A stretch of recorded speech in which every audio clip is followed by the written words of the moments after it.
నమస్తే, నేను Ashok. Welcome to reality check.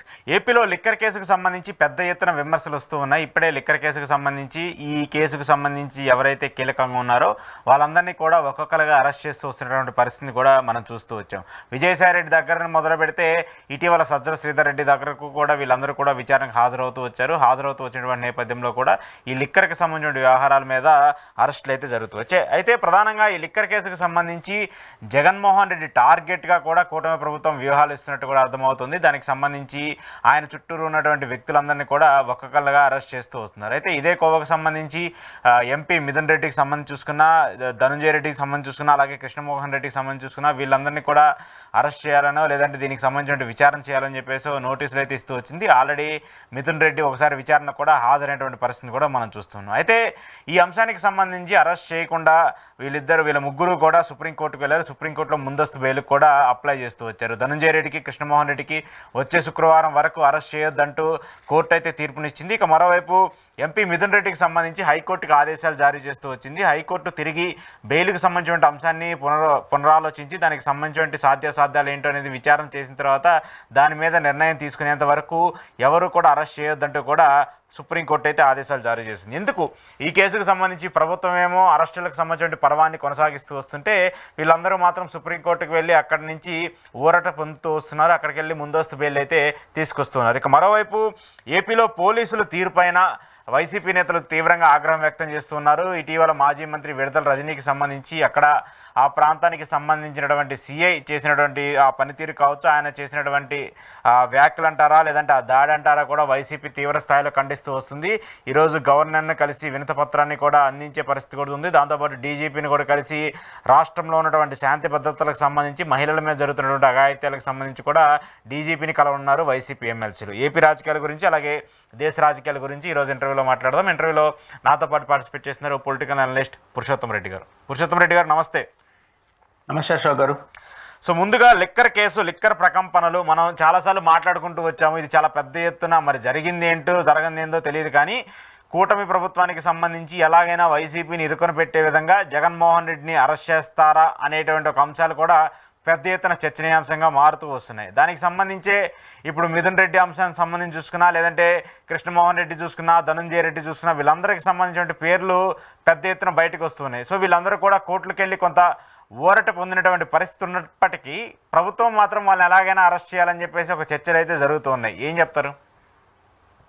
Liquor case చుట్టూ నడుస్తున్న వ్యవహారంలో ఈరోజు సుప్రీంకోర్టులో వచ్చిన 2 తీర్పులకు సంబంధించి, ఆదేశాలకు సంబంధించి, ఒకటి మీరు ప్రస్తావించినట్టు కృష్ణమోహన్ రెడ్డి గారికి, ధనంజయ రెడ్డి గారికి ఒక ఊరట, చిన్న స్థాయి ఊరట అనేది కనపడింది. అంటే తదుపరి అంటే సుప్రీంకోర్టు ఆ కేసును టేకప్ చేసింది. ఎందుకంటే హైకోర్టు రిజెక్ట్ చేసింది కాబట్టి ముందస్తు బెయిల్ని టేకప్ చేసిన వాళ్ళు తీర్పు వచ్చేంత వరకు, సహజంగా కోర్టు ఎప్పుడు కూడా టేకప్ చేసినప్పుడు మా తీర్పు వచ్చేంత వరకు పెద్ద చర్యలు అంటే కఠినమైన చర్యలు తీసుకోవద్దని చెప్తుంది. అదే వాళ్ళకి కొంత రిలీఫ్. పైగా సుప్రీంకోర్టు ఏదో ఒకటి చెప్తుంది. తర్వాత మిథున్ రెడ్డి గారి విషయంలో మాత్రం ఇది బిగ్ రిలీఫ్ గానే చూడాలి మిథున్ రెడ్డి గారికి. అంటే కొన్ని మీడియా సంస్థలు షాక్ మిథున్ రెడ్డి గారిని రాసినాయి. షాక్ ఏంటంటే సుప్రీంకోర్టుకి ఆయన వెళ్ళాడు, మాకు బెయిల్, ముందస్తు బెయిల్ ఏమని ఏది అది హైకోర్టు ఇచ్చిన తీర్పును సవాల్ చేస్తూ, హైకోర్టు ముందస్తు బెయిల్ రిజెక్ట్ చేసింది, దాన్ని సవాల్ చేస్తూ ఆయన సుప్రీంకోర్టుకి వెళ్తే సుప్రీంకోర్టు పోయి హైకోర్టులోనే తేల్చుకోండి, మేమేం చెప్పము అని చెప్పేసి షాక్ ఇచ్చేసింది అని చెప్పారు. నిజానికి షాక్ కాదు, పెద్ద రిలీఫ్. ఎందుకంటే ఇప్పుడు హైకోర్టు ఇచ్చిన తీర్పు ప్రకారం వాడిని ముందస్తు బెయిల్ ఇకపోతే ప్రభుత్వం అనుకుంటే ఏం చేయొచ్చు, అంటే ప్రభుత్వం అంటే సిట్ అనుకుంటే ఏం చేయొచ్చు, ఇమీడియట్గా అదుపులోకి తీసుకోవచ్చు. రిలీఫ్ లేదు కాబట్టి ఇప్పుడు సుప్రీంకోర్టు ఇచ్చిన ఆదేశాల మేరకు 2 అంటే వేసవి సెలవుల తర్వాత రెగ్యులర్ విచారణ చేయండి, రెగ్యులర్ విచారణ చేసి ఏ విషయాన్ని పునఃపరిశీలించండి. అప్పుడు హైకోర్టు మిథున్ రెడ్డి గారి ముందస్తు బెయిల్ ను తిరస్కరించింది. మళ్ళీ పునఃపరిశీలన చేయండి ఆ రిలీఫ్ ని అని అంటే అది ఉన్నత స్థాయి కోర్టు. సుప్రీంకోర్టు అనేది వాళ్ళు పైకోర్టే కదా, పైకోర్టు మళ్ళీ పునఃసమీక్ష చేయండి అంటే అర్థం ఏంటి? మీరు ఇచ్చిన దాన్ని పునఃపరిశీలన చేయమనే కదా. అంటే ఎవరికి ఇది రిలీఫ్? బిగ్ షాక్ ఎట్ అవుతుంది మిథున్ రెడ్డి గారికి. నెంబర్ 1. నెంబర్ 2, ఈ మొత్తం ప్రాసెస్ పూర్తయ్యేంత వరకు అరెస్ట్ చేయొద్దండి, కఠినమైన చర్యలు తీసుకోవద్దండి. పెద్ద రిలీఫే కదా, అంటే 3-4 నెలల పాటు ఇది తేలేంత వరకు మిథున్ రెడ్డి గారిని అరెస్ట్ చేయడానికి లేదు. కాబట్టి ఇంతవరకు ఆయనకి రిలీఫే కదా, ఇది ఒక అంశం. 2, సుప్రీంకోర్టు ఇంకోటి కూడా ఏం చెప్పింది, వ్యవస్థలకు కూడా ఒక ఆదేశాలు ఇచ్చింది. ఏమనంటే రొటీన్ గా వ్యవహరించద్దండి అని. అంటే ఉదాహరణకు ఒక కేసు పెట్టారు. ఏదైనా సరే వ్యవస్థలు ఒక వ్యక్తి మీద కానీ ఒక సంస్థ మీద కానీ అనుమానాలతో కానీ లేదా అవసరాలతో కానీ విచారించాలనుకుంటే విచారించే సంపూర్ణ అధికారం వ్యవస్థలకు ఉంటాయి. విచారించవచ్చు, ఎవరైనా విచారించవచ్చు. వాళ్ళకున్న సోర్స్ అంటే ఈయన్ని విచారిస్తే కొంత సమాచారం వస్తుందని అంచనాతో కూడా విచారించవచ్చు. అంటే దీన్ని రొటీన్ గా చేయొద్దని చెప్పారు. అంటే రొటీన్ అంటే అర్థం ఏంటి? విచారించే హక్కు ఉంది కాబట్టి కనపడిన వాళ్ళంతా విచారించేయడం, తగిన ఆధారాలు లేకుండా కస్టడీలో తీసుకోవడం, అరెస్టులు చూపి ఇవి చేయొద్దని చెప్పింది. అంటే సరైన ప్రాథమిక ఆధారాలు, అరెస్టు విచారించాలనుకుంటే విచారణకు కావాల్సిన ఆధారాలు, అరెస్ట్ చేయదలుచుకుంటే అరెస్ట్ చేసి విచారించాల్సినంత బలమైన కారణాలు ఉంటే తప్ప వద్దని దాని అర్థం. అంటే ఆ రకంగా విచారణ సమస్యలకి ఒక సిగ్నల్స్ ఇచ్చారు. కోర్టుకు కూడా మొత్తాన్ని పరిశీలించండి, వారి విజ్ఞప్తిని పరిశీలించండి, అంటే మీరు ఇచ్చిన దాన్ని మరొకసారి చూసుకోండి అని చెప్పడమే కదా. ఆ రకంగా ఖచ్చితంగా ఇది రేపు నేను అనుకుంటా ఉంది, ఈరోజు సుప్రీంకోర్టు ఆంధ్రప్రదేశ్ హైకోర్టుకి ఇచ్చిన ముందస్తు ఇది ఏదైతే పరిశీలించబడారో అది ఖచ్చితంగా ఆయనకు ముందస్తు బెయిల్కు దారి తీయొచ్చు అనుకుంటున్నాను. ఎందుకంటున్నానంటే మీకు ఆంధ్రప్రదేశ్ హైకోర్టు రిజెక్ట్ చేయడం సాంకేతిక పరమైన అంశం. ఆంధ్రప్రదేశ్ హైకోర్టు ముందు సిట్ ఏం ఆర్గ్యుమెంట్ చేసిందంటే, ఇంతవరకు మిథున్ రెడ్డి గారిని మేము విచారిస్తున్నాం తప్ప, అంటే 42 నోటీస్ ఇచ్చి విచారిస్తున్నాం తప్ప ఆయన ఎక్కడ మేము దోషిగా తేల్చలేదు కదా. తేల్చక ముందుగానే ఆయన ముందస్తు బెయిల్ ఆయన అడుగుతున్నాడు, అవసరం ఏమొచ్చింది, ఆయన ఎందుకు తొందరపడుతున్నాడు? లాజికల్ గా కరెక్టే.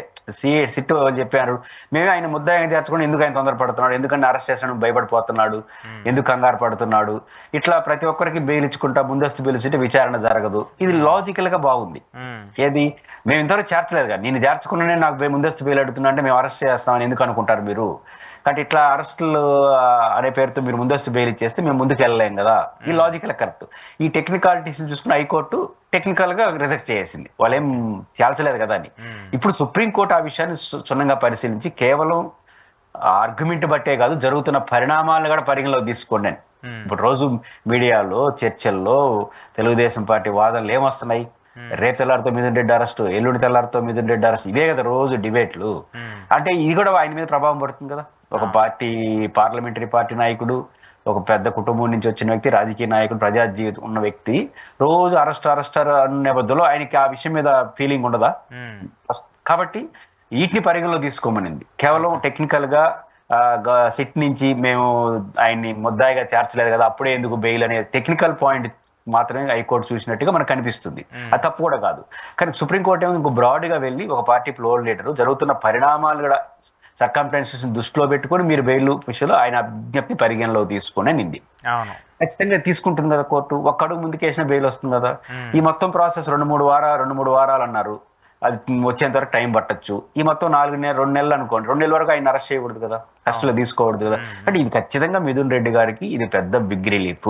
ధనంజయ రెడ్డికి, కృష్ణమోహన్ రెడ్డి గారికి వరకు హైకోర్టు తిరస్కరించింది కాబట్టి వారు ఇప్పుడు ప్రభుత్వం నుంచి ఏం ఆర్గ్యుమెంట్ చేస్తుంది వాళ్ళకి సంబంధించిన దాన్ని బట్టి కూడా సుప్రీంకోర్టు వ్యవహరిస్తుంది. వాళ్ళకి స్వల్ప ఊరట కృష్ణమోహన్ రెడ్డి గారికి, ధనంజయ రెడ్డి గారికి. మిథున్ రెడ్డికి మాత్రం బిగ్ రిలీఫ్ గా చూడాలి. ఆయన మొదటి నుంచి కూడా చాలా కాన్ఫిడెంట్ గా ఉన్నాడు. ఇది పొలిటికల్ మోటివేటివ్ కేసు, నేను నిరూపించుకుంటా, ఎక్కడ తొందరపాటు చేయలేదు, భయపడిపోయింది కూడా కాదు. ఎందుకంటే ప్రతి పౌరుడికి బెయిల్ పొందడం, క్వాష్ చేయమనడం, డిశ్చార్జ్ చేయమనడం ప్రతి ముద్దాయికి ఉన్న హక్కు. ఒక పౌరుడుకున్న, అంటే చట్ట ప్రకారమే కదా, మమ్మల్ని చట్ట వ్యతిరేకంగా ప్రభుత్వ ఏజెన్సీలు అరెస్ట్ చేస్తున్నాయి రాజకీయంగా అనేది మిథున్ రెడ్డి గారి వాదన. కోర్టు ఏం చెప్తుందో చూద్దాం. కానీ ఇది వారికి ఉన్నటువంటి వెసులుబాటే తప్ప ఇది పారిపోవడం ఇంకోటి కూడా కాదు. ఖచ్చితంగా మిథున్ రెడ్డి గారు గట్టిగానే ఉంటున్నారు. ఈ రిలీఫ్ తో ఆయన మరింత గట్టిగా నిలబడతాడు అనేది మనకు అర్థమవుతుంది. ఓకే, అంటే నాకు ఇక్కడ ఒక పాయింట్ ఏంటంటే, ఇప్పుడు ఆల్రెడీ కొన్ని అరెస్టులు జరిగినాయి, ఆల్రెడీ జరుగుతూ వస్తున్నాయి కూడా. ఇప్పుడు వీళ్ళ ముగ్గురికి మినహాయిస్తే మిగతా ఉన్నటువంటి వ్యక్తులు ఎవరైతే ఉన్నారో వాళ్ళందరూ కూడా ఆల్రెడీ కస్టడీలో ఉన్నారు. కస్టడీలో ఉన్నటువంటి నేపథ్యంలో నిజంగా అది జరిగిందో లేదో తెలియదు, కానీ ఏదైతే మీడియా ప్రచారం చేస్తుందో, మీడియాకి సంబంధించినటువంటి, అంటే ప్రభుత్వానికి అనుకూలంగా ఉన్నటువంటి కొన్ని మీడియా ఛానల్స్లో ఆల్రెడీ కసిరెడ్డి అప్రూవర్గా మాడిపోయాడు, కసిరెడ్డి నిజాలు చెప్పేశారు, జగన్మోహన్ రెడ్డి పేరు చెప్పేశారు, జగన్మోహన్ రెడ్డి ఆ డబ్బులన్నింటినీ ఎక్కడ తీసుకెళ్లారో, ఏ గదుల్లో దాచిపెట్టారో ఇవన్నీ కూడా మాకు చెప్పేశారని చెప్పేసి ఇలా ప్రచారాలు వస్తున్నప్పుడు ఆటోమేటిక్గా ఏమైపోతుంది, సిట్ ఎంక్వైరీ చేయాల్సినటువంటి సిట్టుకు కూడా వాళ్ళ దగ్గర లేనటువంటి ఆధారాలు, లేదంటే వాళ్ళ దగ్గర ఉన్నా కూడా ఆ ఇన్ఫర్మేషన్ బయటికి ఎలా వస్తుంది, ఆ ఇన్ఫర్మేషన్ బయటికి ఎలా తెలుస్తుంది, ఇదంతా కూడా ఏం జరుగుతుంది అనేది కూడా ప్రభుత్వానికి కూడా ఒక మరకే కదా, వాళ్ళకు కూడా ఒక నెగిటివ్ ఇంపాక్ట్ కదా. విచారణ జరగాల్సిన విచారణ ప్రాపర్గా జరగకుండా ఇలాంటి స్పెక్యులేషన్స్ వస్తూ ఉంటాయి.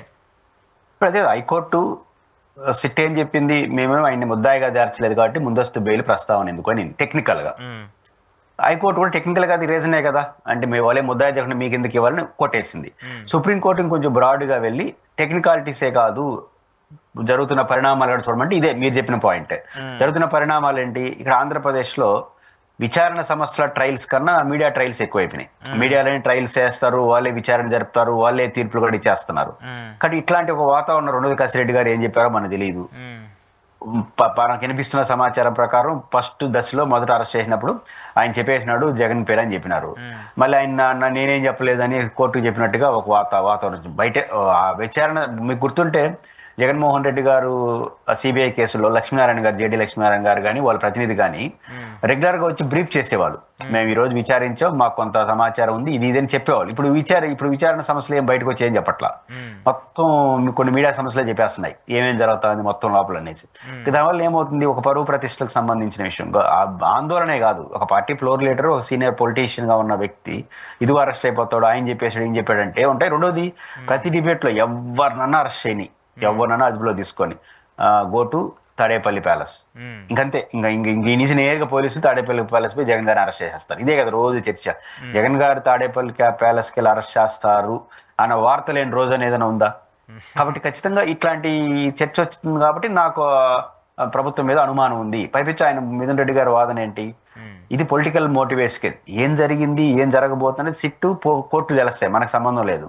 కానీ ఆ వారి ఆర్గ్యుమెంట్ వరకు ఏంటి, ఇది పొలిటికల్ మోటివేటివ్ కేసు అంటున్నాడు మిథున్ రెడ్డి గారు.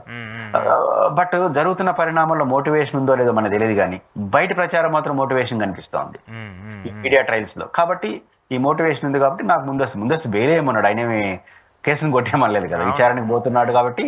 విచారణలో రేపు ఆయన విచారణ ఇంకా మళ్ళీ 2-3 సార్లు రమ్మంటే పోతానన్నారు. విచారణ పోయినప్పుడు ఆయన ఏదైనా వీళ్ళ దగ్గర సమాచారం ఉంటే అదే కోర్టుకి చెప్పి ఈ సమాచారం ఉంది కాబట్టి మేము ఆయన అదుపులో తీసుకోవాలనుకుంటున్నాం అని కానీ అడిగితే కోర్టు కన్విన్స్ అయితే మళ్ళీ బెయిల్ కూడా రాదు, లోపల పోవాల్సిందే. కాబట్టి అన్ని ఎసులుబాట్లు వ్యవస్థకు ఉన్నాయి కాబట్టి తొందరపడద్దని అంటుంది, విచారణ మాత్రం చేయమంటుంది. ఇప్పుడు లోపల పెట్టే విచారణ చేయాలని రూలే ఉంది, బయట కూడా విచారణ చేసుకోవచ్చు కదా. సో బయట కూడా విచారణ లేదు, లోపల పెడితేనే విచారించాలి, లేకపోతే చాలా బయట ప్రభావితం చేస్తే తగిన ఆధారాలు చూపించాలి.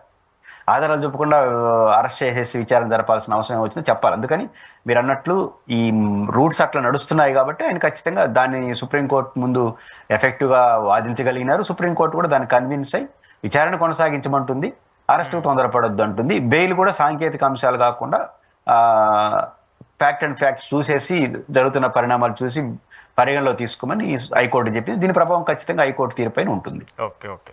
ఇంకొక అంశం సార్, వైసీపీకి సంబంధించినటువంటి అరెస్టులు అవన్నీ పక్కన పెడితే పోలీసుల తీరు మీద వైసీపీ నేతలు చాలా ఆగ్రహం వ్యక్తం చేస్తున్నారు. ఇటీవల కాలం నుంచి వైసీపీ నేతలకు సంబంధించిన అరెస్టులు చాలా పెద్ద ఎత్తున జరుగుతూ ఉన్నాయి. సరే అవి అధికారికంగా జరుగుతున్నాయా, లేదంటే న్యాయబద్ధంగా జరుగుతున్నాయా, లేదంటే చట్టం తన పని తాలు చేసుకువెళ్ళాలి కాబట్టి అలా జరుగుతున్నాయి అనేది పక్కన పెడితే అరెస్టులు మాత్రం ఎక్కువగా జరుగుతున్నాయి. అయితే దీని మీద లా అండ్ ఆర్డర్ మీద వైసీపీ కొంత ఆందోళన వ్యక్తం చేస్తుంది. ఇటీవల గవర్నర్ని కలిసేందుకు కూడా వాళ్ళు సిద్ధమవుతూ వచ్చారు. దాంతోపాటు వైసీపీకి సంబంధించినటువంటి ఎమ్మెల్సీలు కూడా డీజీపీని కలిసి ప్రభుత్వానికి సంబంధించి కక్షపూరితంగా చర్యలు తీసుకోవడమో లేదంటే అరెస్టులో ఇవన్నీ కూడా మనం చూస్తూ వచ్చాము. విడుదల రజనీ గారికి సంబంధించిన ఇన్సిడెంట్ అయితే వైసీపీలో కొంత ప్రకంపనలు సృష్టించినటువంటి పరిస్థితిని కూడా మనం చెప్పుకోవచ్చు. సో ఇలాంటి పరిణామాలన్నీ చూస్తున్నప్పుడు కోర్టులు ఇచ్చే డెలిబరేషన్స్ ఏమో ఒక విధంగా ఉంటున్నాయి. మీరు అసలు ఏం కేసులు పెడుతున్నారు, ఏం సెక్షన్లు పెడుతున్నారు, అసలు ఆయన మీరు ఎఫ్ఐఆర్ నమోదు చేసింది ఒకటి, దానికి అప్లికేబుల్ అయ్యే సెక్షన్స్ ఒకటి, మీరు పెట్టిన సెక్షన్లు ఏంటంటే కూడా డైరెక్ట్గా పోలీసుల్ని చివాట్లు పెట్టే విధంగా, పోలీసుల్ని కోర్టులు నిలబెట్టే విధంగా ఒక ప్రక్రియ నడుస్తుంది. ఇక మరోవైపు ప్రభుత్వానికి సంబంధించి వాళ్ళ ప్రెజర్స్ అంటారా, లేదంటే నేతల ప్రెజర్స్ అంటారా, లేదంటే ఎమ్మెల్యేలు మంత్రులు వాళ్ళ ప్రెజర్స్ అంటారా, దానివల్ల పోలీసులు మరింత ఇబ్బంది పడుతున్నటువంటి పరిస్థితి కనబడుతుంది. సో ఎటు చూసుకున్నా కూడా అటు కోర్టుల ముందు చూసుకున్నా, ప్రభుత్వం ముందు చూసుకున్నా, ప్రతిపక్షం ముందు చూసుకున్నా, మూడిట్లో కూడా పోలీసులు తలదించుకునే పరిస్థితి ఈరోజు వస్తూ ఉంది. ఏం చెప్తారు ఈ అంశానికి సంబంధించి? ప్రభుత్వాలు ఒత్తిడి వల్ల పోలీస్ శాఖ ఇబ్బంది పడతా ఉంది, అంటే ఒత్తిడికి గురవుతా ఉంది, ప్రెజర్కి లోనవుతా ఉంది. కొంతమంది పోలీస్ అధికారులు చేసే విపరీత చేష్టల వల్ల ప్రభుత్వానికి రాజకీయంగా నష్టం వస్తుంది. ఉభయ భ్రష్టత్వమే. ఎందుకంటే ప్రభుత్వం ఒత్తిడి వల్ల పద్ధతిగా పనిచేసే అధికారులు ఏంది మాకు తలనొప్పి అనే భావనకు వాళ్ళు వస్తారు, ఇరిటేట్ అవుతారు. కొంతమంది అధికారులు అత్యుత్సాహం చూపించారు, ప్రభుత్వానికి సమస్య ఇస్తున్నారు. ఇప్పుడు విడుదల రజనీ గారి వ్యవహారం రెండో తరహా. మొదటి తరహా ఏంటి, ప్రభుత్వం ఒత్తిడి వల్ల కేసులు పెట్టారనుకోండి, ప్రభుత్వం అంటే చెప్పరు, పరోక్షంగా చెప్తారు రాజకీయ నాయకులు. రెండోది కొన్ని మీడియా సమస్యల్లో కూర్చొని పేర్లు రోజుతో సహా చెప్పేస్తున్నాయి. పలానా ఎక్స్ని పలానా రోజు అరెస్ట్ చేయబోతున్నారు, చెయ్యాలి, చేయమని చేస్తారని ఫస్ట్ చెప్తారు, చేయకపోతే ఇంకా ఏం చేస్తున్నారని తిట్టిస్తారు, ప్రభుత్వాన్ని వాళ్ళే తిట్టిస్తారు, డిబేట్లు పెట్టి ఇంకా ఏం చేస్తున్నారు అనేసి. కాబట్టి ఆ రకంగా చేయడం వల్ల అప్పుడు ప్రజలకు ఏమనిపిస్తుంది అంటే ముందే డిసైడ్ చేస్తున్నారు కదా. ఇప్పుడు విచారణ ఎట్టుండాలి, కేసు టార్గెట్గా ఉండాలి, సబ్జెక్ట్ టార్గెట్ ఉండాలి. ఇక్కడ పర్సన్ టార్గెట్ అయిపోతాం. పర్సన్ టార్గెట్ అయినప్పుడు ఇప్పుడు కేసులో ఏం జరిగిందో వేరే సంగతి, కానీ జగన్ ఎందుకు అరెస్ట్ చేయలేదు, ఎల్లయ్య ఎందుకు అరెస్ట్ చేయలేదు, పొల్లయ్య ఎందుకు అరెస్ట్ చేయలేదు అని రోజు డిబేట్లు పెట్టి అరెస్ట్ చేయబోతున్నారని ముందే చెప్పి తర్వాత అరెస్టులు జరిగితే ప్రజలకు ఏం సిగ్నల్ వెళ్తా ఉంది, వీళ్ళు ముందస్తు ప్లాన్తోనే చేస్తున్నారు, ఇవన్నీ ఇష్యూ పక్కపోతా ఉంది. వీళ్ళు అనుకున్నారు కాబట్టి చేస్తున్నారు. ఆ రకంగా ప్రభుత్వానికి నష్టం, పోలీసులకు కూడా అందరూ న్యూట్రల్గా ఉంటారు కదా, అందరూ 90% న్యూట్రల్గానే ఉంటారు కదా. కానీ ప్రభుత్వ ప్రజలకు కూడా మాకు ఉద్యోగ భద్రతలో కొంచెం ఇబ్బంది వస్తుంది, ఉద్యోగ నిర్వహణలో వాళ్ళు ఒత్తిడి, వీళ్ళు బెదిరింపులు, అంతే కదా, మేము అధికారంలోకి వస్తే మీ సంగతి తెలుస్తాం, ఇది అవసరమా మాకు అనే భావన ఎక్కువ మంది పోలీసులు కనిపిస్తుంది. కానీ కొంతమంది విడుదల రజనీ గారి సబ్జెక్ట్ ఏదైతే సిఏ గారు ఉన్నారో వారు వ్యవహరించిన తీరు కరెక్ట్ కాదంటున్నాను. అరెస్ట్ చేయడం తప్పనో లేదా వారిని విచారించడం తప్పనో ఎవరు అనరు, వాళ్ళకున్న ఆధారాలు వాళ్ళకు ఉంటాయి. కానీ అంత తొందరపడాలనా? పైపిచ్చూరా చూస్తే అటు తీసుకెళ్లారు, ఇటు బెయిల్ ఇచ్చేసింది కోర్టు. అవును, ఇప్పుడు బెయిల్ ఇలేదంటే ఆ కేసు బెయిల్ ఇమీడియట్ గా ఇచ్చేసిందంటే విచారించి అరెస్ట్ చేయాల్సిన అవసరం లేదని కోర్టు కన్విన్స్ అయినట్టు అర్థం.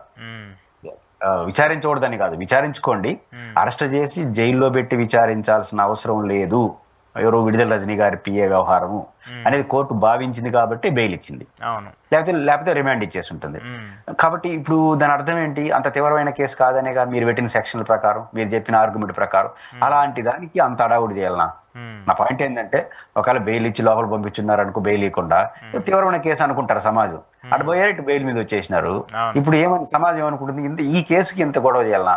ఇప్పుడు పెద్ద నేరము, లోపల పెట్టి 2-3 నెలలు జైల్లో ఉంటాడు అట్లాంటి కేసు అనుకోండి, పెద్ద కేసుగా ఉందనుకుంటారు జనం. ఇప్పుడు అటు పోయి ఇటు వచ్చేసినారంటే బెయిల్ తీసుకొని, ఇంత చిన్న కేసుకి, ఇంత చిన్న వ్యవస్థకి ఇంత హడావుడి చేయాలన్నా, ఏదో యుద్ధ వాతావరణం సృష్టించి చేయాల్సిన అవసరమే ఉంది. ఇప్పుడు విడుదల రజనీ గారు పోతున్న కారులో వాళ్ళ పిఏ అరెస్ట్ అయిన శ్రీకాంత్ అనే వ్యక్తి ఉన్నారు. మీకు శ్రీకాంత్ ని అరెస్ట్ చేయాలని మీకు అనుకుంటున్నారు, సమ్ సెక్షన్స్ ఏదైనా పెట్టుండొచ్చు. ఇప్పుడు శ్రీకాంత్ అరెస్ట్ కి ఒక నెగిటివ్ అనుకుందాం, విడుదల రజనీ గారు నాన్ కోఆపరేట్ చేశారు అనుకుందాం, కాసేపు నాన్ కోఆపరేట్ చేసి ఆమె కారులో పెట్టుకున్నారు అన్నాం. ఏం చేసేయగలరు నాన్ కోఆపరేషన్ చేసి? ఈ రోజు ఆడ కాకపోతే ఇంకో చోట దొరుకుతారు కదా, కారులో మీద ఉన్నారు.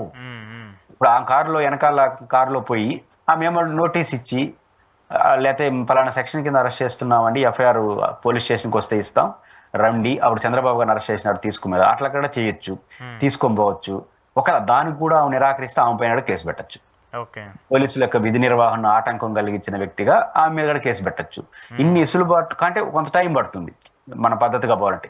ఈ పద్ధతిగా పోయి ఉంటే ఏమవుతుంది, దానికి అంత తొందరపడిపోవాలా, ఆమెని బయటికి లాగి వీళ్ళు అసలు ఒక కార్ అన్నది వాళ్ళ ప్రైవేట్ అఫైర్, ఆ ప్రైవేట్ అఫైర్ ఉన్న కారు నేరుగా సిఐ గారు దూరడం ఏంటి, పోయి ఆడ కూర్చోవడం ఏంటి, అతను లాక్కొని రావడం ఏంటి? పోయి ఒకవేళ మహిళ మాజీ మంత్రి, అప్పుడు ఏం చేయాలి, మహిళా కానిస్టేబుల్ ఉన్న లోపల పంపించాలి అంత అవసరం అనుకుంటే. అవును అవును, ఉండాలి కదా, ప్రోటోకాల్ ప్రకారం ఉండాలి కంపల్సరీ. పైపెచ్చు అతను మీరు అంచనాతో వచ్చారుగా, విడుదల రజనీ గారి కారులోనే ఉన్నాడు అని అంచనాతో కదా పోలీసులు అక్కడికి వచ్చారు. విడుదల రజనీ అనే మహిళని తెలుసుగా, మహిళా కానిస్టేబుల్ పెట్టిండొచ్చుగా. లేకపోతే మొహాలు వెళ్తాడు, ఎక్కడికి వెళ్తాడు, ఇంటికి వెళ్తాడు, ఇంటికి వెళ్ళి అరెస్ట్ చేయడానికి లేదా ఒకరోజు లేట్ అవ్వచ్చేమో కానీ అరెస్ట్ చేయడానికి అవకాశం ఉంది. ఇన్ని ఎసులుబాట్లన్నీ వదిలేసి ఇట్లా వ్యవహరించలేముంది. దట్టు విడుదల రజనీ గారు ఒక పొలిటీషియన్ గా మామూలుగా బయట అయితే ఆమె దబాయించి మాట్లాడుతుంది, మేము అధికారం కోసం మీ సంగతి తెలుస్తాం, మేము ఒప్పుకోమని. కానీ ఆ సంఘటనలో ఆమె చాలా పొలైట్ గా బిహేవ్ చేసింది. అవును, సిఐ గారు అంటూ బిహేవ్ చేసిన పద్ధతి మాట్లాడలేదు. కానీ ఆమె అట్లా ప్రవర్తిస్తుంది అన్నప్పుడు పోలీసులు ఇంకొంచెం గట్టిగా ప్రవర్తించాలి, ఇంకొంచెం బాధ్యతగా ఉండాలి. సహకరించండి మేడం, లేకపోతే మీ పైన కేసు పెట్టాల్సి ఉంటుంది అనే చర్చ అవసరం లేదు. ఫస్ట్ ఆమె అడుగుంది ఏ కేసు, ఖచ్చితంగా చెప్పాలి కదా, అరెస్ట్ చేసినప్పుడు ఏ కేసు కింద అరెస్ట్ చేస్తున్నామని. ఆమె పిఏ కదా, ఆమె ఆయన ప్రైవేట్ కాదు కదా, ఆమె పిఏ అయినప్పుడు ఆమెకు ఆ రైట్ ఉంటుంది, పిలవచ్చు, అడగచ్చు. అన్నిటికీ నాన్ కోఆపరేట్ చేస్తే రికార్డు చేసి పెడితే రేపు బెయిల్ కూడా వచ్చి ఉండదు వాళ్ళకి. స్వభావం ఇది, మేము ఇంత పద్ధతిగా వ్యవహరించాం, వీళ్ళు ఇట్లా బిహేవ్ చేశారు, అందువల్ల ఈ స్వభావం ఎట్టుంది కాబట్టి బెయిల్ ఇద్దండి అని ఉంటే కోర్టు కూడా బెయిల్ ఇచ్చి ఉండదు. కాబట్టి ఏం వదిలేసి ఇచ్చారు. విడుదల రజనీ గారి వ్యవహారంలో ఆ ఘటన జరిగినప్పుడు విడుదల రజని గారు మానసికంగా ఇబ్బంది పడ్డారు. ఉమెన్ కదా, ఇబ్బంది పడ్డారు, ప్రెజర్కి లోన్ అయ్యారు, ఫీల్ అయ్యారు. కొద్ది అసలు ఏడ్చినంత పని అయిపోయింది ఆ పని. కానీ ఆ క్షణం వరకే. కానీ ఈ రోజు రాష్ట్రంలో విడుదల రజని ఒక హీరోయిక్ లీడర్ గా బయటపడ్డారు. ఈరోజు అందరూ విడుదల రజని గారికి సంఘీభావంగా ఆంధ్రప్రదేశ్ లో ఉన్న ప్రతి వైసీపీ క్యాడర్ ఎందుకు స్పందించింది? ఆ ఘటన చూసిన వాళ్ళు, ఆ వీడియో చూసిన వాళ్ళు ఎవరైనా ఫీల్ అవుతారు, ఏంది ఈ పద్ధతి అనేసి. దీనివల్ల ఎవరికి నష్టం? ఆ సమయంలో విడుదల రజని గారు ఒత్తిడికి లోనయ్యారు, మానసికంగా కొంత ఇబ్బంది పడ్డారు. కానీ ఆ తర్వాత ప్రభుత్వానికి నష్టం వచ్చేసింది, ప్రభుత్వానికి డ్యామేజ్ అయింది.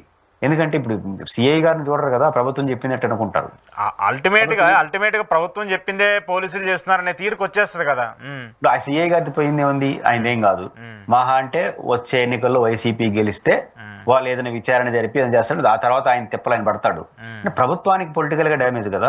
కాబట్టి ఇట్లాంటి ఘటనల్లో కొంతమంది పోలీసులు వ్యవహరించే, కొంతమంది, అందరూ కూడా కాదు, కొంతమంది వ్యవహరించే తీరు ప్రభుత్వానికి పొలిటికల్ గా నష్టం. కాబట్టి ప్రభుత్వం, నేనేమంటానంటే, నేరం ఏంటి, ఏ సెక్షన్ కింద అరెస్ట్ చేయాలి, ఒక పద్ధతిగా చేసుకోండి, ఎవరేం తప్పట్టరు. అట్లా కాకుండా మనకు కొన్ని కోరికలు ఉంటాయి, గట్టిగా అరెస్ట్ చేయాలి, లోపల వేయాలి, 4 రోజులైనా జైలు, అట్లాంటి సెక్షన్లు ఒప్పుకో. కొన్ని సెక్షన్లు ప్రతిదానికి జైలే కాదు కదా, శిక్ష పడితే జైలు. కానీ కేసుకి జైలు పెట్టుకుంటూ పోతా ఉంటే యాగి దారి తీస్తుంది. రెండోది, ఈ ఘటనతో ఎంత కంగారు పడ్డారో వైసీపీ కార్యకర్తలు, ఆ క్షణం అంతకు రెట్టింపు యాక్టివిటీ చేశారు రాష్ట్రంలో. ఎందుకు? ఎప్పుడు కూడా ప్రెజర్ ఎక్కువ అయిపోతే రియాక్షన్స్ కూడా అంతే రీతిలో ఉంటాయి. అది మనిషి యొక్క స్వభావం ఏంటంటే, ఫస్ట్ భయపడతా ఉంటారు, ఏంటి ఏం చేస్తుందని. ఒక్కసారి ఎక్కువ ప్రెజర్ చేసాను అనుకో, అంతకుమించి ఏం కాదని అనుకుంటారు. ఇప్పుడు విడుదల రజనీ గారి లైఫ్ లో, రాజకీయ లైఫ్ లో నిన్న జరిగిన ఘటన అనేది ఒక పెద్ద కుదుపు. చాలా చూసింది ఆమె రాజకీయాల్లో స్వల్పకాలంలోనే. కారులో లాక్కోవడం, దబాయించడం, బెదిరించడం, ఒత్తిడి, ఇంతకు మించి ఏమవుతుంది దానికి? ఇంకా మా అంటే police station, case, police station లో పోయించింది చాలా సార్లు, జైలు పోవాల్సి వస్తుంది. భయపడరు కదా, మరింత తెగిస్తారు కదా. అదే మీరు పద్ధతిగా పోతే ఏమో అరెస్ట్ చేస్తారేమో, అయితే నెట్ట కాపాడుకోవాలి, ఏం బెయిల్ తీసుకు, ఇన్ని భయాలు ఉంటాయి. ఆ భయాలన్నీ పోగొట్టేశారు, మీరే పోగొడుతున్నారు. భయపెట్టాలని భయాలు పోగొట్టేస్తున్నారు. కాబట్టి అది భయపెట్టాలని ప్రతిపక్షాన్ని భయాన్ని పోగొడుతున్నారు, వాళ్ళకి యాక్టివేట్ కావడానికి అవకాశాన్ని ఇస్తున్నారు. రెండో వైపు ప్రభుత్వానికి చెడ్డపేరు తెస్తున్నారు. కానీ ప్రభుత్వం కేసును కేసుగా చూడండి, చట్టాన్ని చట్టంగా చూడండి, తప్పు చేసినా శిక్షించండి. ఆ పద్ధతి పోకుండా పోతే అల్టిమేట్ గా ప్రభుత్వానికి నష్టం. ఇప్పుడు అన్నీ చూస్తున్నాం కదా. ఇప్పుడు జగన్మోహన్ రెడ్డి గారికి సంబంధించి చూస్తున్నాయి కూడా, ఆయన కూడా అరెస్ట్ అవుతాడు అని చెప్పేసి ఆయన ఎప్పుడైతే బెయిల్ మీద బయటకు వచ్చిన దగ్గర నుంచి ఇప్పటి వరకు కూడా ప్రతిరోజు అదే వాదన, అధికారంలో ఉన్నా అధికారంలో లేకపోయినా, ఆయన ఎక్కడున్నా ప్రతిరోజు ఇదే గొడవ జరుగుతుంది. దాని ద్వారా ఏమైపోయింది, ఒకవేళ నిజంగా ఆయన అరెస్ట్ అయినా కూడా జనాలు నమ్మే పరిస్థితిలో ఉండరో అనే సిచ్యువేషన్స్ని మీడియా క్రియేట్ చేసింది, కొన్ని సంస్థలు క్రియేట్ చేసుకుంటూ వస్తున్నాయి. అంటే ఎట్లా ఉంటుందంటే అశోక్ గారు, బేసిక్గా కొన్ని మీడియా సమస్యలు రోజు, ఇప్పుడు చెప్పాను కదా, మిథున్ రెడ్డి గారికి బిగ్ షాక్, ఆయనకి బిగ్ రిలీఫ్ వస్తే షాక్ ఏంటి అంటే వార్తకి క్వైట్ ఆపోజిట్. నేను గుర్తుంటే మీకు, నాకు ఒక ఉదాహరణ ఏంటంటే, చంద్రబాబు నాయుడు గారిని అరెస్ట్ చేసినారు. చంద్రబాబు నాయుడు గారిని ఆ రోజు ఉదయం అరెస్ట్ చేశారు నంద్యాల. నంద్యాల ఎర్లీ మార్నింగ్ నిద్రపోతున్నాను. నాకు యుఎస్ నుంచి తెలుగుదేశం పార్టీని అభిమానించి ఒక మిత్రుడు కాల్ చేసినాడు. వాళ్ళు ఆ 2-3 ఛానల్ చూస్తారు కదా, ఫస్ట్ వాళ్ళ అభిమానం తప్పు కూడా కాదు, చూసి వాళ్ళు చంద్రబాబుని అరెస్ట్ చేస్తున్నారంట అనే చర్చ ఆ మీడియాలో వస్తా ఉంది. నాకు ఫోన్ చేసి, సార్ చంద్రబాబు నాయుడు గారిని ఏదో అరెస్ట్ చేస్తున్నారంట, నిజమేనా అన్నాడు. నేను అప్పుడే నిద్రలేసిన. వాళ్ళకి మార్నింగ్ అంటే వాళ్ళకి, నేను అప్పుడే నిద్రలేస్తే ఏదైనా టీవీ పెట్టి చూస్తే మళ్ళీ ఊరిలో కనుక్కుని నిజమే అన్నా. ఏబీ నేను మీ ఛానల్లోనే వస్తుంది కదా అన్నా. అంటే మీకు అనుకూలంగా ఉన్న ఛానల్ వస్తుందంటే కదా, ఏమో సార్ నమ్మలేకపోతున్నాం అన్నాడు. అంటే మన ఛానల్ మనమే నమ్మలేకపోతాం, రోజు చెప్పి పెద్ద ఎక్స్పీరియన్స్. అట్లా రేపు జగన్మోహన్ రెడ్డి గారికి సంబంధించినంత వరకు పదే వాళ్ళ కోరికని వార్తగా రాసేస్తున్నారు. కోరికలు ఎప్పుడు వార్తలు కాకూడదు, కోరికలుగానే ఉండాలి. కానీ ఇప్పుడు జగన్మోహన్ రెడ్డి ఏమైపోతుంది, నేనేమంటానంటే అశోక్ గారు, జగన్మోహన్ రెడ్డి గారు మద్యం కేసులో అరెస్ట్ అవుతాడా కాదా అనేది ఆ వ్యవస్థలు చూసుకుంటాయి, దాన్ని పక్కన పెట్టద్దాం కాసేపు. ఏమైపోతుంది జగన్మోహన్ రెడ్డిని అరెస్ట్ చేస్తే? బహుశా ఆయనకి ఏమైనా అరెస్టులు కొత్త, అతను ఎవరో తెలియదు. ఒక వీడియోలో చెప్పాడు, నేను శ్రీకాంత్ రెడ్డి గారిని పార్టీలోకి వస్తానంటే స్టార్టింగ్ లో నేను వద్దన్నాను, ఎందుకంటే ఆయన ఏకవచన ఆయనకున్న ఫ్రెండ్స్ కాబట్టి. శ్రీకాంత్, నా పరిస్థితి ఏందో నాకు అర్థం కాలేదు, అసలు నిలబడను, అమ్మ నేను బయట వచ్చేసినాము, నేను ఉంటానో రాజకీయాల్లో ఉండలో నాకు తెలియదు, ఏదో తినడానికి డబ్బులు ఉన్నాయి తింటాను, నేను ఏదో చూసుకుంటాను, బాగుపడినప్పుడు మీరు అందరూ వద్దులే, మీరెందుకు మీ రాజకీయ జీవితాన్ని పోగొట్టుకుంటారు అంటే. ఆయన అరెస్ట్ చేసిన సమయానికి 16 నెలల జైల్లో ఉన్నాడు కదా, రోజు ఆయన మీద ఆయనకున్న అంచనా అంటే నేను ఉంటానో రాజకీయాల్లో ఉంటానో తెలియదు, ఏమవుతుందో నా భవిష్యత్తు తెలియదు, యాడికి పోతుందో తెలియదు, అమ్మ నేను వచ్చేసాం, మీరెందుకు నాతో పాటు చేరి రాజకీయాల్లో జీవితాలు పోగొట్టుకుంటారు అంటే నేనేమవుతానో ఆయనకు తెలియదు. అవును. ఆ అరెస్టులో అరెస్ట్ చేసిన జగన్మోహన్ రెడ్డి 16 నెలలు జైల్లో ఉంటే 18 మందిని గెలిపించుకున్నాడు. ఉమ్, తన కుటుంబ సభ్యులతో పాదయాత్ర చేయించినాడు. ఆ తర్వాత 2014లో ఓడిపోయినాడు, ఉమ్, ప్రతిపక్ష నాయకుడు పాత్ర వహించాడు. 2019లో అద్భుత విజయాన్ని సాధించాడు. మళ్ళీ 24లో ఓడిపోయినాడు. అంటే తన భవిష్యత్తు ఏంటో తెలియదు, తనేమవుతాడో తెలియదు, తనంటే అభిమానించి వచ్చే వాళ్ళను కూడా నమ్మకం లేదు. ఉండండి అయ్యా బాబు నాతో పాటు అని చెప్పేదానికి కూడా నమ్మకం లేని రోజుల్లోనే జగన్ అరెస్ట్ చేస్తే భయపడని జగన్ ఉమ్, ఇంత ఎస్టాబ్లిష్ అయిపోయి తనేంటో తను ప్రూవ్ చేసుకునేసి ప్రతిపక్ష నాయకుడు అయిపోయి ముఖ్యమంత్రి అయిపోయి రేపు ఎన్నికలు జరిగినా వాళ్ళ మీద కోపం వస్తే గెలిచే పర్సనాలిటీగా జగన్ ఎదిగిపోయిన తర్వాత ఇప్పుడు భయపడతారా? ఉమ్, ఆ రోజే భయపడిన జగన్ ఈ రోజే భయపడతాడా? అవును, నెంబర్ అంతే 1. కదా. ఉమ్, నెంబర్ 2, చంద్రబాబు గారి అరెస్ట్ ద్వారా ఏమి నేర్చుకునింది తెలుగుదేశం పార్టీ? ఉమ్, చంద్రబాబు నాయుడు గారు అరెస్ట్ ముందు తెలుగుదేశం శ్రేణులు కొంత భయంగా ఉన్నారు. ఉమ్, ఆందోళన ధర్నాలు చేసేటప్పుడు భయం ఉన్నారు. ఒక్కసారి చంద్రబాబు నాయుడు గారు అరెస్ట్ చేసిన తర్వాత ఇంతకు మించి ఏమవుతుంది? మనం మనం మనం అన్ని సర్వం అనుకునే మన నాయకుడిని అరెస్ట్ చేసిన తర్వాత ఇంకా మనకి తాడోపేడో తేల్చుకోక తప్పదు కదా అని మొత్తం బయటకు వచ్చినారు సేన్లు. అంతకుముందు ఎన్నడూ లేని తెలుగుదేశం పార్టీ వాళ్ళ యాక్టివిటీ చంద్రబాబు గారు అరెస్ట్ తో సీన్ మారిపోయింది. ఎందుకంటే ఇంకేముంది, నెంబర్ 1 పర్సన్ అరెస్ట్ చేసిన తర్వాత ఇప్పుడు తాడోపేడో తెలిసిపోతే మనం భవిష్యత్తు ఉండదు. అది యాడి దారి తీసింది? ఏకంగా అద్భుత విజయానికి దారి తీసింది. అదే సూత్రం యువతలో కూడా వర్తిస్తుంది కదా. డెఫినెట్ గా గారు ఘోరంగా ఓడిపోయినారు.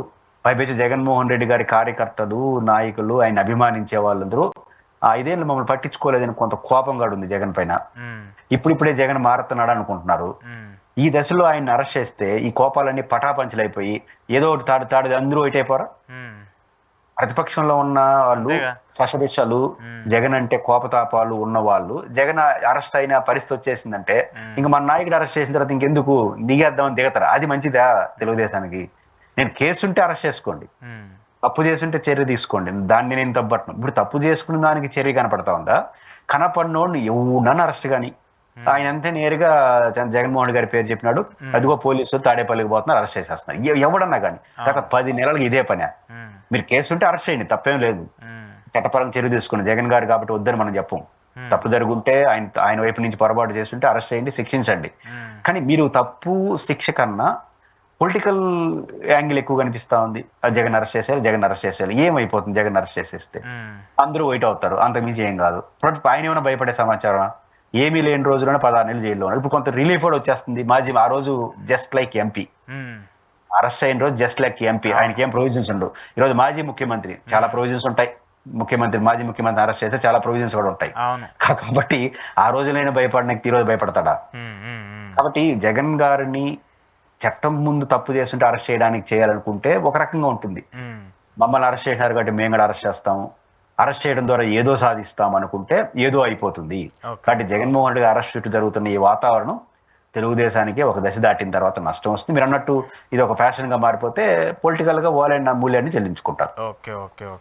కంక్లూడ్ చేస్తూ చివరికి ఒక పాయింట్, భారత్ పాకిస్తాన్ యుద్ధానికి సంబంధించి సరే ఏం జరిగింది, ఎందుకో భారత్ వెనకడుగు వేసింది అని చెప్పేసి ఒక చర్చ జరుగుతుంది. ఆల్రెడీ నిన్న ప్రధాని నరేంద్ర మోదీ గారు సుదీర్ఘంగా ప్రసంగిస్తూ వచ్చారు. దేశానికి సంబంధించి, దేశ భవిష్యత్తుకు సంబంధించి, యువతకు సంబంధించి, ప్రజలకు సంబంధించి ఎలాంటి కష్టం వచ్చినా మేము ముందుంటాము.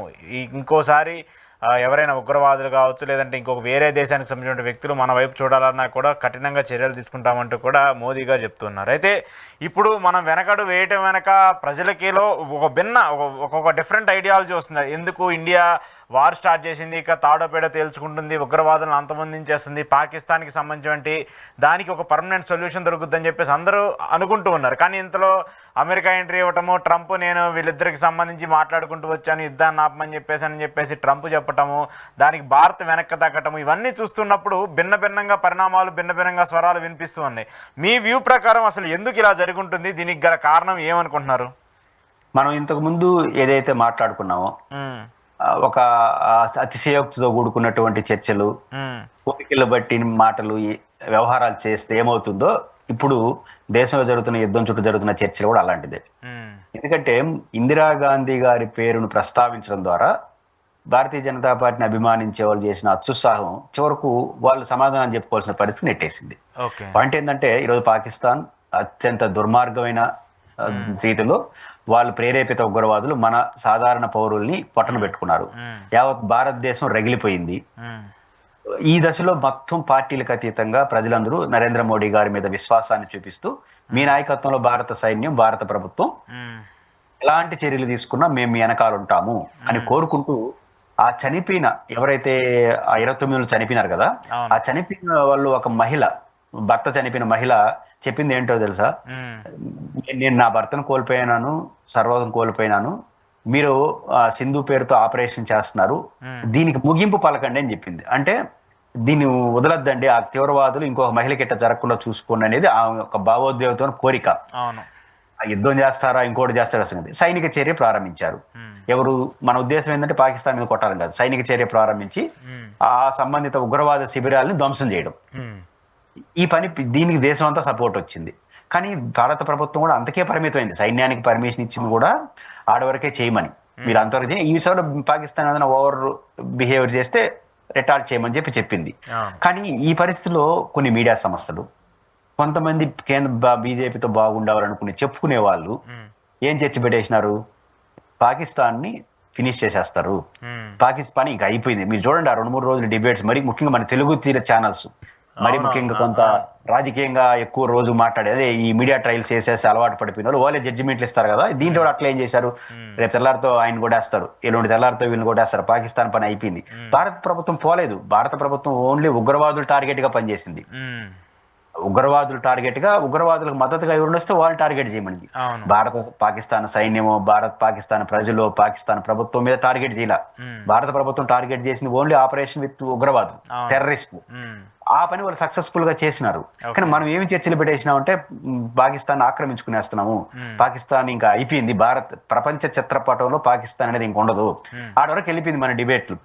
దానికి తోడు అందరితో ఆగినారా? ఇంతకాలం పాకిస్తాన్ ఇట్లా పెట్టలేకపోవడానికి కారణం ఏంటంటే శ్రీమతి ఇందిరాగాంధీ గారు సరిగ్గా చేయలేదు, నెహ్రూ సరిగ్గా, ఈ సంబంధం దశాబ్దాల క్రితం ప్రధానమంత్రులు వారు.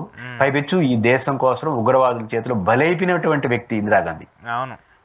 ఆ ఇందిరాగాంధీ గారిని తీసుకొచ్చి ఆమె సరిగ్గా చేయలేదు, నెహ్రూ గారు సరిగ్గా, ఇది అవసరమా ఈ దశలో? ఇప్పుడు మనం బాగా చేస్తున్న దాన్ని చెప్పుకోవచ్చు, కానీ ఒక మాజీ ప్రధాని దానివల్ల ఏమైంది? సరే నువ్వు చెప్పింది నేను విన్నా కదా, నేను స్టడీ చేస్తాను కదా. ఇప్పుడు మీరు ఏదో జర్నలిస్ట్ గా ఇది సార్ అంటే వింటాను ఈ పూటకే, మళ్ళీ ఆయన చెప్పింది ఏంటంటే మళ్ళీ స్టడీ చేస్తా, యూట్యూబ్ వచ్చేసింది కదా. అంటే ఇందిరాగాంధీ గారు ఆ రోజు ఏం మాట్లాడింది యూట్యూబ్ లో ఉన్నాయి. అమెరికాలో కూర్చొని ఇందిరాగాంధీ ఏం మాట్లాడిందంటే, మేము అమెరికా అధ్యక్షుడిని పక్కన కూర్చొని పెట్టుకొని, అది అమెరికాలో వాషింగ్టన్ లో అనుకుంటాను, ఇందిరాగాంధీ ఏం మాట్లాడిందంటే, అమెరికాని ఒక మిత్ర దేశంగా మేము భావిస్తున్నాము, అదే సమయంలో మాకు సలహాలు ఇవ్వాల్సిన అవసరం లేదు, అదే మా మీద పెత్తనాన్ని ఎవరు చేసినా మేము ఒప్పుకోము, మేము ఏమి చేయాలో మాకు తెలుసు. ఇది అమెరికా అధ్యక్షుడు రిచర్డ్స్ ఎవరో అమెరికా అధ్యక్షుడిని దేశంలో కూర్చొని